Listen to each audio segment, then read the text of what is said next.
A very warm welcome to everyone here. And it's quite a honor and a privilege to have a man who doesn't need any introduction from my side or anyone. I won't waste time in introducing him. Can we have Mr. Edward Snowden here, please? Live from Jaipur, I'm here with my friend Pratik. We are both going to put you questions. And in the audience, we have young journalism students from almost 20 universities in the country and some journalists as well. That's the audience setup we have right now. So the very first question, before we get on with it, is that these are all bunch of youngsters who don't mind sharing anything and everything. They feel absolutely all right with sharing all information that they have. Privacy is no concern for them. In a scenario like this, when they open up on everything, how big an issue is privacy? Where did that argument originate from? And the answer is Nazi Germany, right? The Nazi Minister of Propaganda, Joseph Goebbels, did this because he was trying to change the conversation away from what are your rights and what evidence must the government show to sort of violate them, to intrude into your private life, and instead say, why do you need your rights? How can you justify your rights? Isn't it strange that you're invoking your rights? Isn't that unusual? But in a free society, this is the opposite of the way it's supposed to work. You don't need to explain why you have a right. You don't need to explain why it's valuable, why you need it, right? It's for the government to explain why you don't deserve it. They go to a court, they show that you're a criminal. This is increasingly falling out of favor because governments and companies think it's inefficient, it's too much work. Life would be easier, life would be more convenient for them, life would be more profitable for them if we didn't have any rights at all. But privacy isn't about something to hide. Privacy is about something to protect. And that is the very concept of liberty. It is the idea that there can be some part of you, of your life, of your ideas that belong to you, not to society. And you get to make the decisions about who you share that with. Since when you first came out with the revelation, till that point in time, not everybody was too aware that they are being looked into. But now, what has changed over these 5 years? Now we know we are looked into, but what is it that we could do to safeguard it? And rules are being made that we share information mandatorily. We're talking about where mass surveillance comes from. Of course, no government is going to say, we decided you don't have rights anymore. We did it secretly.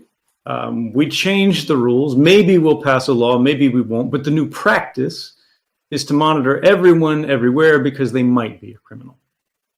Instead, you get them saying they're doing you a favor to protect your life, to protect your home, to protect your money, to protect the public budget. They're passing a new program that's not a surveillance program. It's an identity program. The framework for mass surveillance today would look a lot like the Aadhaar system, right? So, I mean, this is how it works, right? People in India have been hearing for years and years and years these incredible statements out of the chiefs over at UIDAI.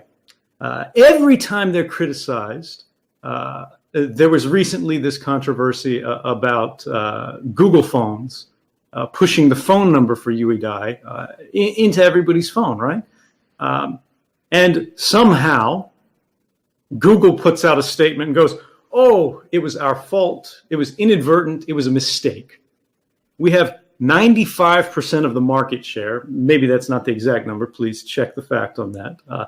But they have an extraordinary amount of the market share of India. Everyone in India is using an Android phone, a Google phone, unless they're rich enough to afford an iPhone. And when you have that kind of position, it's very difficult to make a change that affects the phones of everybody in a country, right? And yet somehow, they managed to push this phone number to everybody. Now, UEDI was not, they were not concerned that this happened. They said, oh, the phone number's wrong. It wasn't us. It was Google's fault. It was somebody else. God, we don't know what happened, but you shouldn't use this to attack the system. You know, it's wrong. It's saving you money. It's protecting people from being cheated by, you know, people stealing benefits. And that's all you need to worry about. Anybody who doesn't agree with this system, their vested interests, they're scaremongering, don't listen to them, right? But when we start to look at this, it gets a little bit strange. You know, the number one thing they always say in every public statement is your data is safe. Data hasn't been breached. Their biometrics are secure, right? But nobody actually said otherwise. The idea isn't that you can, you know, go on the internet and access anybody's Aadhaar information directly. It's that it's being leaked. And of course, this is how we get scandals like we've seen where officials from within UEDI are having their personal details, their private details leaked by people looking up their Aadhaar numbers. The phone number that was pushed by Google to all of these handsets through an incredible mystery, no one knows how it happened, right? Google just woke up in the morning and said they wanted to do this. That doesn't sound convincing to me. But the UEDI people said, oh, it's the wrong number. It's not even our number to begin with. But it's the number that's printed on the back of your card, right?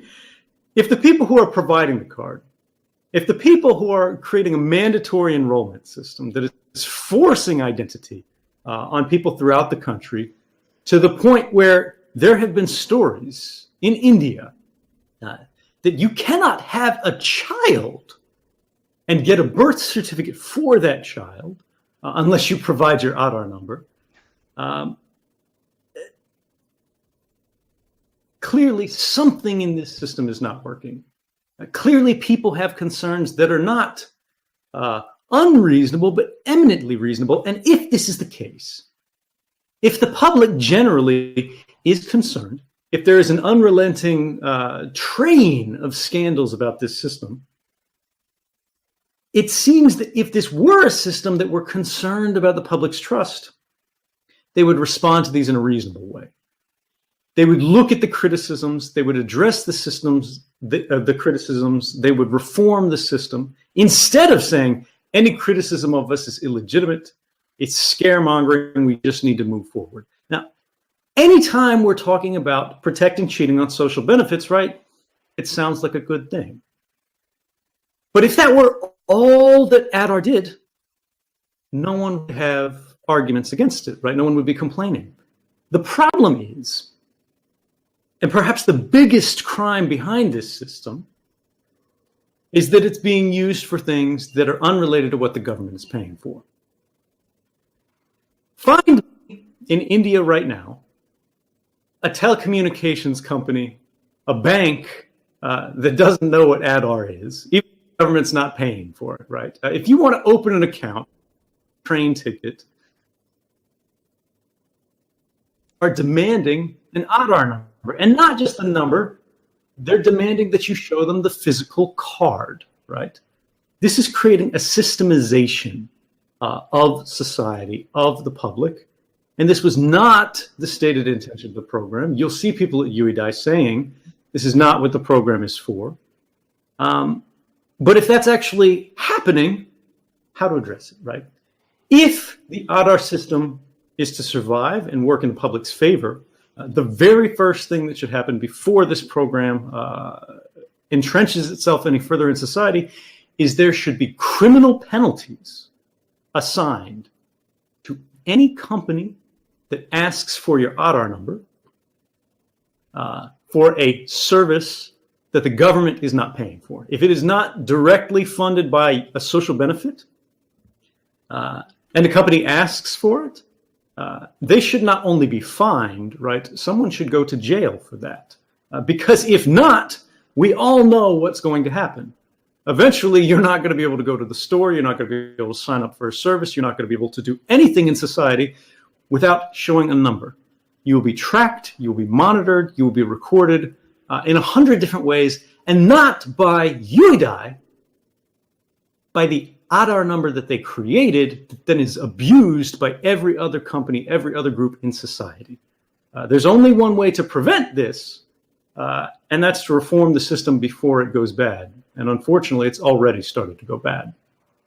My question is to you that since you're very much aware as to what is transpiring in India, so a recent development that privacy has been made as a fundamental right in India by the Supreme Court. So in today's world, when data collection and data mining is going on, do you think securing privacy is a Herculean task for the citizen? The question is who should be doing it, right? Do we want to create a society in which ordinary people who have jobs, who have commitments, who have families to take care of, whose hours are spoken for, have to, all of them, each individually become specialists in protecting their privacy, in fighting a kind of technological battle against the richest and most powerful companies in your country and in the world, as well as governments, both within India, state and national, as well as foreign governments that are trying to spy on you as well? Or should the government, these corporations and their policies be designed by law to protect policy? Should the criminal code be set such that the incentives of violating someone's privacy or even narrowing someone's privacy unnecessarily costs them more than it gains them? We have to ask ourselves, why do we have a privacy problem today? And the answer, of course, is because it benefits the people who are violating it. Think about it. If you had a neighbor who every time you left your house, they followed you around with a notebook, wrote down everything you did, and kept a record of it. And they did this for everyone in the neighborhood. And when you confronted them, they in your house.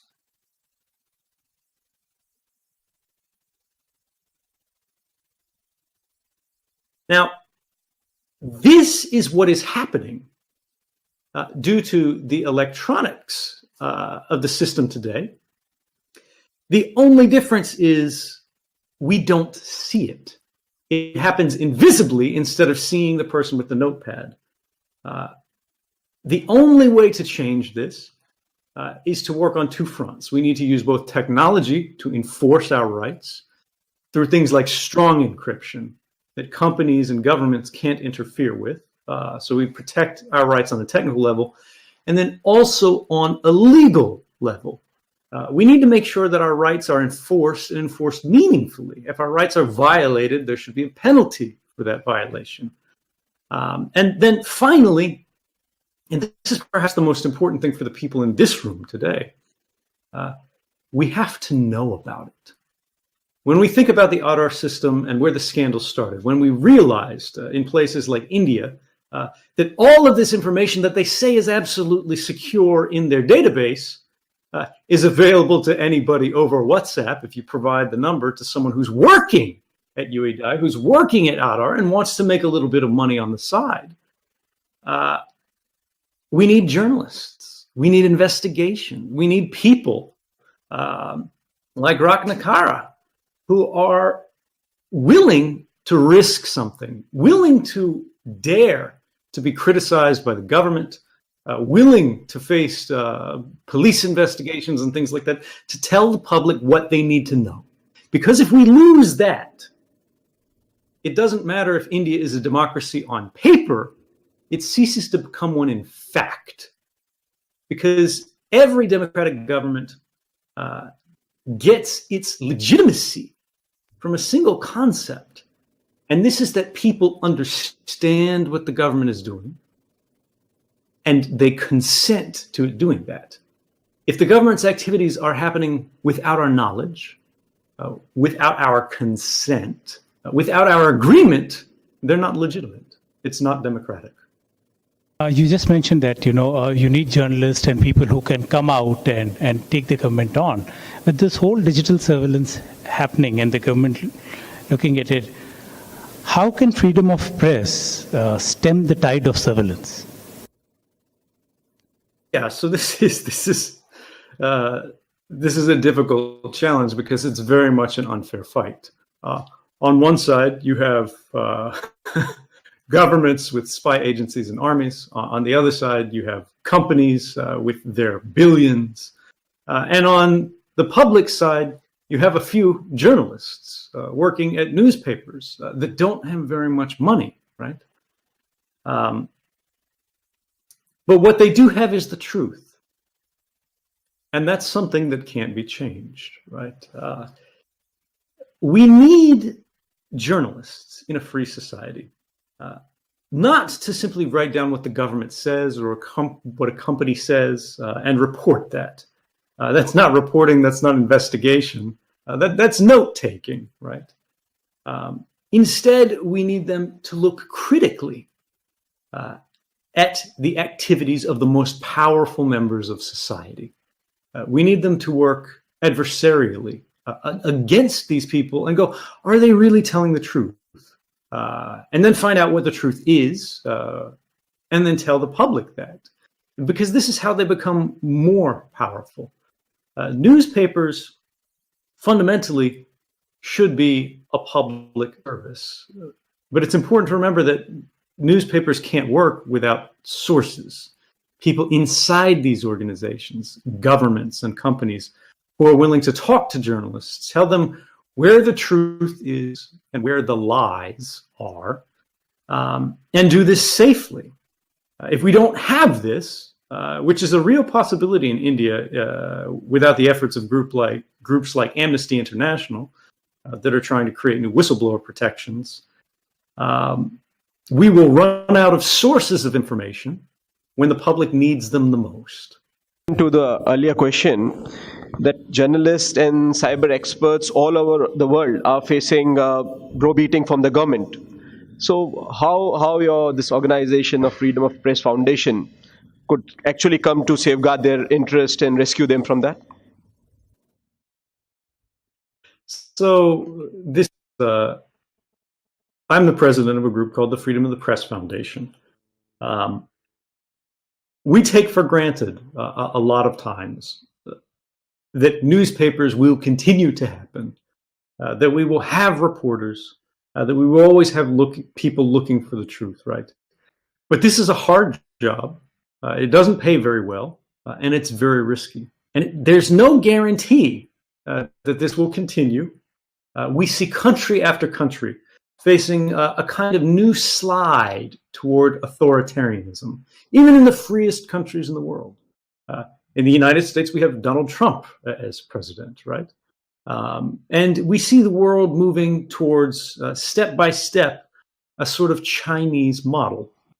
And this is a dangerous thing. So the question, of course, is how do we prevent that? No small organization like mine is going to save the world. But if we work together, step by step, and we know what our values are, we can create a kind of solidarity to protect the values that matter the most to us. Now, we have to use new tools. We have to understand the technology better than our adversaries. But this can't be an expert fight, right? We can't think about, are we going to be able to outfox the spies, right?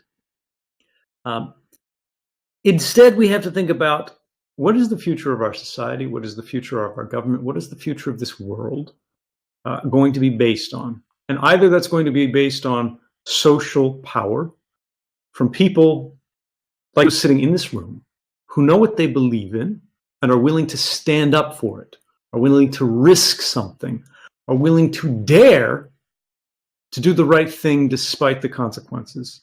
If we do this,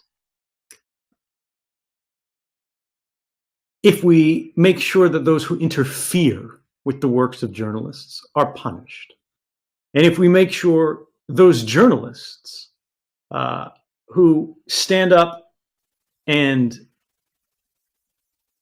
do reveal the truth at great cost, who are suddenly facing retaliation, do not face it alone.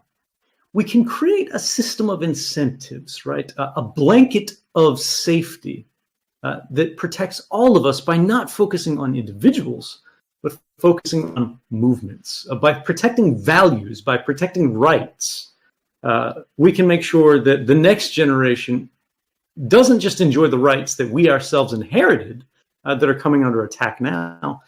They actually enjoy more rights, new rights.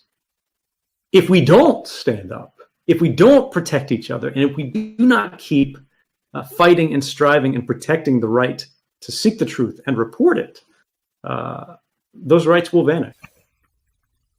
All right. And while you say it's been going on, and there are whistleblower acts that are coming out, in India, as you mentioned briefly about amnesty, they are trying to, put the voice forward and say that there should be a whistleblowers act, but that is all going into a waiting game. With the government's more active, everybody more spying, where do you see whistleblowers heading? So this is fundamentally a question about the public's right to know against the government's desire to hide. We talk specifically about the government in this case, but more generally it applies to corporations and other private groups as well. But the argument here goes, the public needs to know what's going on in government, but the government feels that if the public knew everything it was doing, its programs would no longer be effective. If we know how the public is being spied on, terrorists would know how the public is being spied on, and by proxy, how they're being spied on. And this would make things more dangerous for the world. But the reality is, if you look at the history of terrorist activity in the last 30 years, in the last 50 years, no one understands privacy, or not privacy, no one understands surveillance better than terrorists. Osama bin Laden, for example, stopped using a cell phone, not when he saw some recent story in the newspaper. He stopped using it in 1998. And the question, of course, is why? The White House at the time said it was because, newspapers were reporting too much information. But there were investigations into this, and it was found to be false. The actual reason he stopped using a cell phone was because he was at a terrorist training camp, and he made a call from his satellite phone on one day, and then a few hours later, a missile struck the hill he had made a call from. Terrorists may be evil, but they are not stupid, right? Terrorists will always know more than the public. And so this brings up the real question. When we see governments trying to deny the public access to information, when they try to punish whistleblowers and dry up the kind of journalistic sources that reporting relies on, are they really acting in the interest of public safety, or are they more concerned about political stability? Are they really worried about security from criticism rather than safety against attacks? Going off gadgets could be one way, but it's difficult to do. I remember somebody asking me the question that what does Edward Snowden do when he's off his gadgets? Right. So this is a question that's difficult for me to answer because I am an expert, right? So when we talk about how can you use technical services, I can say do this, do that, but it's very complex. It's very difficult. I can spend my whole life doing this. It's my profession, right? But it's not fair to ask an ordinary person to have to live like they're Edward Snowden, right? I can't return home to my country because I'm persecuted by my government for telling the truth about mass surveillance, violating the rights not only of Americans, but of Indians and everyone else around the world. But we should not live in a world where ordinary citizens have to live and act every day as if they're hunted by the world's most powerful sort of secret police. Instead, we need to think about, what does a world look like where you don't have to hide from gadgets that you bought and paid for, right? And this is the problem. If you buy a phone and the government is pushing their phone numbers into your phone, if the government is trying to push identity cards into your phone that you have to show everywhere you go, every time you try to register for some service, you paid for the phone, but really someone else owns it. Someone else is deciding who uses it, how it's done, how it's tracked, who that information is available to. Does that sound right to you? And of course, the answer is no. If you are paying for a system, if you are trusting a system, if you, like so many young people in the audience, are opening up about yourself and sharing some information, you should be the one making the decisions, not these other groups. We shouldn't hide from our gadgets. There's an old saying that goes, in a free society, when the people are afraid of government, there is tyranny. When the government is afraid of the people, there is liberty. The question we need to be asking today is, which of those two expressions is closer to what we see today? Years ago, you were a software technology professional. How do you see yourself today, and where is it heading now? You are on freedom for press, and what lies next? Because there's every time a suspicion that what is the next move. Whenever Putin meets Trump, there is a thing that, okay, what happens next to Edward Snowden? So I think this gets a little bit to the question that I get asked a lot, which is, am I safe, right? And of course I'm not.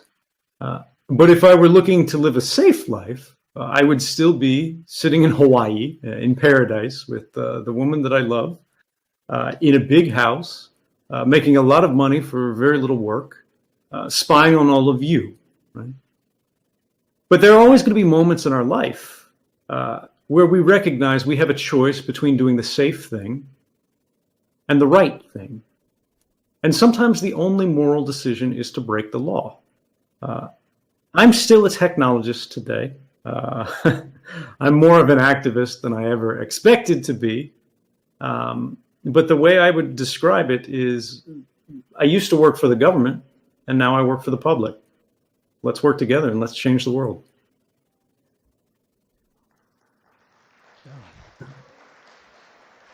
Miss America. Of course, it's my home. I want to go back, and I intend to go back.